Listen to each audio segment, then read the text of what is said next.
وطر کے بعد 2 نفل بیٹھ کے پڑھنا سنت ہے یا کھڑے ہو کر؟ فاطمہ صاحبہ نے ایبٹ عباس سے پوچھا ہے۔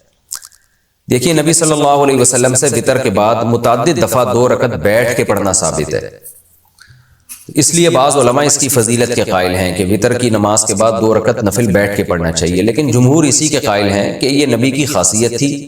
کیونکہ عام نبی سے جو ہمیں حکم ملتا ہے وہ کھڑے ہو کر نماز پڑھنے کا ہی ملتا ہے، بیٹھ کے نماز پڑھنے میں ثواب آدھا ہو جائے گا۔ اس لیے مضبوط بات یہی ہے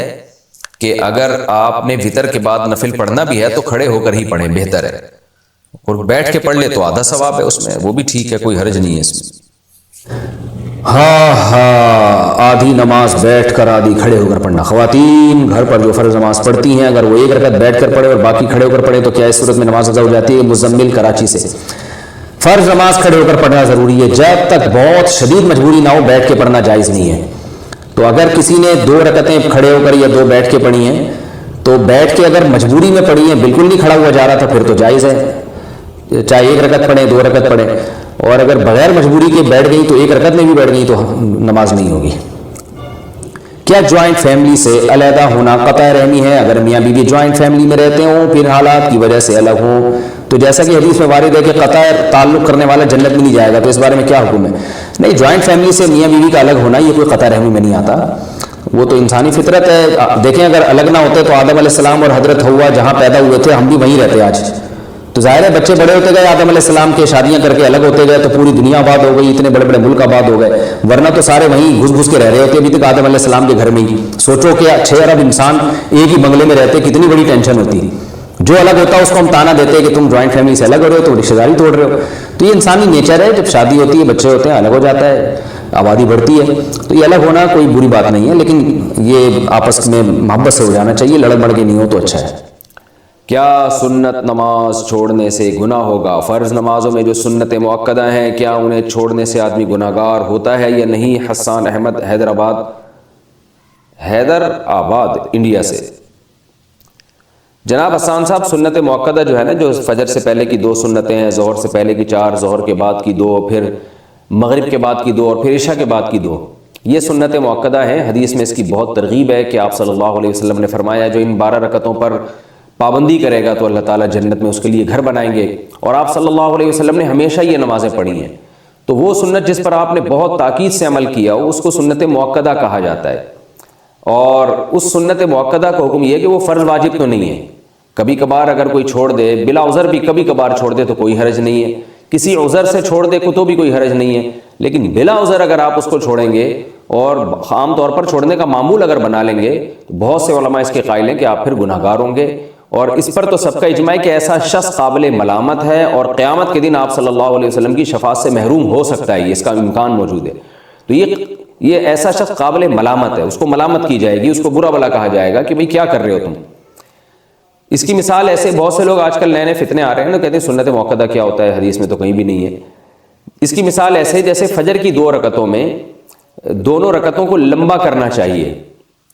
یعنی سنت ہے کہ آپ فجر کی 2 رکعتوں کو امام کو چاہیے کہ وہ باقی نمازوں کی نسبت لمبی قرات کرے اس میں، جیسے کہ امی عائشہ رضی اللہ تعالیٰ عنہ فرماتی ہیں کہ فجر کی 2 رکعتوں کو 2 اس لیے رکھا گیا ہے کہ ان میں قرات زیادہ ہے۔ اب کوئی بھی اس کا قائل نہیں ہے کہ اس میں قرات زیادہ پڑھنا واجب ہے، سب مانتے ہیں کہ سنت ہے، اور لیکن ہے سنت مؤکدہ۔ اب جو لوگ سنتوں کو نہیں مانتے ہیں نا، کہتے ہیں سنت مؤکدہ کوئی ضروری نہیں ہے، پڑھ لو مرضی نہیں پڑھو، آج کل ایسے فتنے پیدا ہو رہے ہیں، تو ان کو آپ یہ ایک الزامی جواب کے طور پہ یہ کہا کریں کہ اگر کوئی امام فجر کی نماز میں 1 رکعت میں انا اعطیناک الکوثر پڑھتا ہے، دوسری میں قل واللہ احد پڑھتا ہے اور رکوع کر کے سلام پھیر کے نماز ختم، روزانہ وہ یہی کر رہا ہے، تو کیا آپ اس امام کے اس عمل کو صحیح قرار دیں گے؟ آپ یہ کہیں گے کہ امام صاحب آپ بہت اچھا کر رہے ہیں، فجر کی نماز میں پہلی رکعت میں انا اعطینہ پڑھتے ہیں، دوسری میں قل اللہ پڑھ کے 2-3 منٹ کے اندر فجر کی نماز ختم، تو یقیناً کوئی بھی نہیں کرنے دے گا امام کو۔ کبھی کوئی سفر میں جانا ہے، کہیں جلدی ہے یا سفر میں ہے تو ٹھیک ہے، لیکن عام نارمل روٹین میں آپ امام کو ایسا نہیں کرنے دیں گے۔ کیوں؟ اگر آپ امام کو ملامت کر رہے ہیں کہ بھائی فجر کو پراپر طریقے سے پڑھاؤ، طوال مفصل پڑھو، اس میں جو طویل صورتیں ہیں جن کی وہ والی صورتیں آپ اس میں تلاوت کریں، یا تلاوت کی مقدار اس میں بڑھائیں، یہ کیا ہے کہ آپ انا اعطیناک الکوثر پڑھ کے اور دوسری میں قل اللہ پڑھ کے رکوع کر لیتے ہیں۔ اگر آپ امام کو ملامت کریں اور دلیل میں یہ کہے کہ سنت مؤکدہ کچھ نہیں ہوتا، تم کہیں سے دکھا دو کہ فجر میں لمبی قرات کرنا فرض واجب ہے تو میں کروں گا، جب فرض واجب نہیں ہے تو میں نہیں کروں گا، تو آپ کہیں گے بھائی فرض واجب تو نہیں ہے، اس لیے کہ فرض واجب ہوتا تو نماز ہی نہ ہوتی،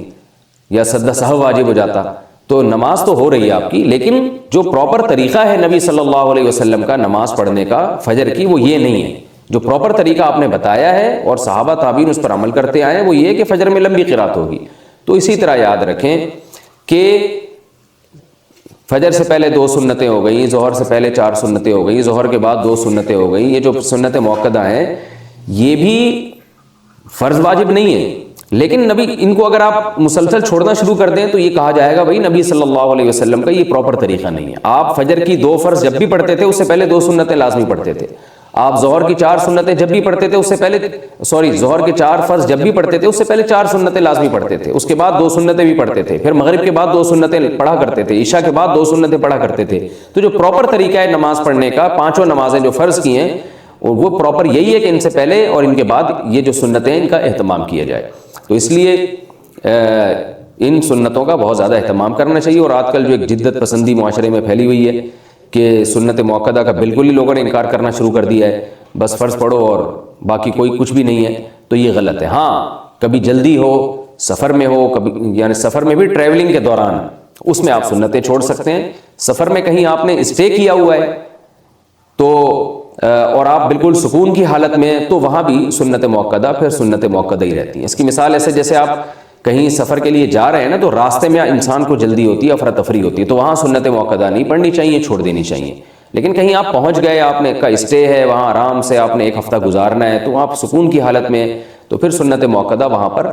سنت مؤکدہ ہی بن جاتی ہیں، کیونکہ سنت مؤکدہ کا تعلق اس سے ہے کہ حرج ہو رہا ہے کہ نہیں ہو رہا پڑھنے میں، تو جہاں حقیقت میں حرج ہوگا وہاں سنت مؤکدہ چھوڑی جا سکتی ہیں، جہاں نہیں ہے تو وہاں نہیں چھوڑی جا سکتی۔ تو کبھی کبھار کوئی چھوڑ دے تو کوئی حرج نہیں ہے، کسی عذر سے چھوڑ دے تو بھی کوئی حرج نہیں ہے، لیکن چھوڑنے کا معمول بنا لینا یہ آدمی بعض علماء کے نزدیک گناہگار ہے، ورنہ قابل ملامت تو سب کے نزدیک ہے۔ کیا صرف فرض نماز پڑھنا ٹھیک ہے؟ اگر کوئی شخص سنت مؤکدہ اور غیر مؤکدہ اور نوافل چھوڑ کر صرف فرض اور واجب ہی ادا کرتا ہے تو کیا اسے گناہ ہوگا اور آخرت میں حساب ہوگا یا نہیں؟ نیز کیا اس کی قضا کرنی ہوگی؟ دیکھیں، نوافل چھوڑ دیتا ہے یا سنت غیر مؤکدہ چھوڑ دیتا ہے تو کوئی گناہ نہیں ہے، لیکن اگر صرف سنت یعنی فرائض پہ اکتفا کرتا ہے اور سنت مؤکدہ کبھی بھی نہیں پڑھتا تو پھر یہ گناہ گار ہے، کیونکہ سنت مؤکدہ کو ہمیشہ کے لیے ترک کر دینا علماء کہتے ہیں اس میں گناہ کا خطرہ ہے، اور یہ شخص قابل ملامت ہے، کیونکہ سنت مؤکدہ یہی ہے جس کی تاکید بہت زیادہ ہے۔ جیسے فجر کی 2 سنتیں آپ صلی اللہ علیہ وسلم ہمیشہ پڑھا کرتے تھے، حتیٰ کہ فجر کی سنتیں سفر میں بھی نہیں چھوڑی آپ صلی اللہ علیہ وسلم نے، تو باقی سنتوں کا بھی جو مؤکدہ ہے ان کا